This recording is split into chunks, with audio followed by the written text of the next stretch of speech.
everyone, I'm Ellen Jaffe Jones, the Veg Coach, and I wanted to share with you my involvement in the U.S. National Senior Games, which is just kind of like the Summer Olympics, except for anybody over 50. And so any event that you might see in the real Olympics, you might expect to see at the National Senior Games. And first you have to qualify at the local level, then the state level, and then if you qualify for all those, then you get to move on to nationals, which I have done. This will be my 5th time competing. They only have the competitions every other year. I am one of the very rare people who's a crazy person and competes in all 7 track events. That's the 50, the 100, 200, 400, 800, 1500 meters, and if there's anything left over, the 4x100 relays, and I've gotten the gold a couple times in those and have placed other times during the various years I have competed. So it's a lot of fun. I'm so privileged this year that Get Set Up, the largest online platform of free classes for those over 50, is actually sponsoring me. They sponsored me last year, and this year they're sponsoring me as well as a whole bunch of other athletes as well. There's no money in broccoli, as I am fond of saying. And it isn't only broccoli that I eat to maintain my vegan nutrition, plant-based health, but this has all allowed me to maintain my strength at the age of 70, to have been a vegan runner for 42 years. I started when I was 28. I almost died of a colon blockage, and the doctor said they'd never seen a blockage so large in somebody so young, and I would need to be on medication the rest of my life. So I ran to the health food store, read all 5 books on fiber, and that's how I ended up basically the 1990s eating exclusively vegan. I did have doctors along the way who were all scared, and we know so much more now that it really, eating a plant-based diet can really improve your health and also help with vegan athletics, with whether it's marathon training or, like me, I placed in 282 5K or longer races for my age group since 2006, all because somebody came up to me at a race once and said, "You can't run on a vegan diet." And now, as you can see I've actually attracted national sponsorship at the U.S. National Senior Games 2 years in a row now. So lots of people are recognizing that we get enough protein on a vegan diet, that athletes get enough great nutrition. As long as you are eating a variety of foods, you are not going to die of a protein deficiency. I mean, how many people do you know have? Like 0. So it's important to eat a whole foods as much as possible, and I don't mean the grocery store, but whole foods in their natural states, not processed, as much as you can. And the reason for this is a vegan diet, a healthful vegan diet, is very anti-inflammatory, and we don't get arthritis. That's one of the reasons I can run so fast, do all 7 track events at the National Senior Games, and run in this many races. And believe me, I don't place in all of them. I mean, kind of I do now, but didn't used to be that way. And I've been doing this for 42 years, and my knees are fine. That's the first thing people say. "Oh my gosh, you've been a runner so long, your knees must be falling off." No, they're not. Actually, runners on average have better knees than the population as a whole, because we're using these muscles and our joints just kind of fall along for the ride.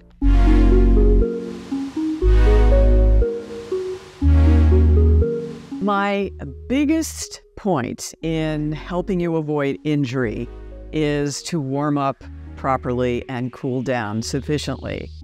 And I really get into a lot of detail in this in my book, Vegan Fitness for Mortals, but just basically, again, this doesn't have to be rocket science. It is just a gentle warm-up. You might start with a jog for 15 minutes or a mile, whichever comes first, just to warm up your body and to get the blood flowing in all of the muscles that you're going to be using for your running. And whether we're talking about sprinting or just going for a gentle run in the park, a warm-up is just so important. At least it's been my experience. And when I don't do that, and when I see others not doing it, you get tight, and then that can lead to injury. So after you do your sprint, then you're going to do some skipping with arm circles like this. And then you're going to increase the size of the arm circles. And then you're going to reverse directions like this, and then back to that small circle. And do those about 10 to 15 times whenever your shoulders scream enough. And then we're going to be doing walking lunges like this and twisting to the side like that. And then give that other side an equal opportunity. And then we're going to be doing what's called picking blueberries. And you're going to be reaching down like this and making your foot flex like this and reaching down at the same time and alternating feet for about 10 steps and then turn around and come back and do that. Another favorite exercise is stepping forward and lifting your knee up like this. You can grab it by the ankle or support it like this and step forward and then alternate to the other side. The other critical part of remaining injury-free, or as I like to say in my book, Vegan Fitness for Mortals, finish without injury, that's always my goal, is finishing your running with various stretches. So you can sit on the ground and do a butterfly with your knees flopped out to the side. You can curl up in a ball with both knees up like a cannonball. And then, you can rotate your hips, doing little hip circles like that. And you can do one leg at a time or both of them at a time, and then reverse directions. And then my last one, if you can do it, is the figure four. And that is going to be putting your knee right under the outside of your ankle here, and then pressing down on the inside of your knee to help open up the hips. And having strong hips is key to having a long and fun running career, as I have for 42 years.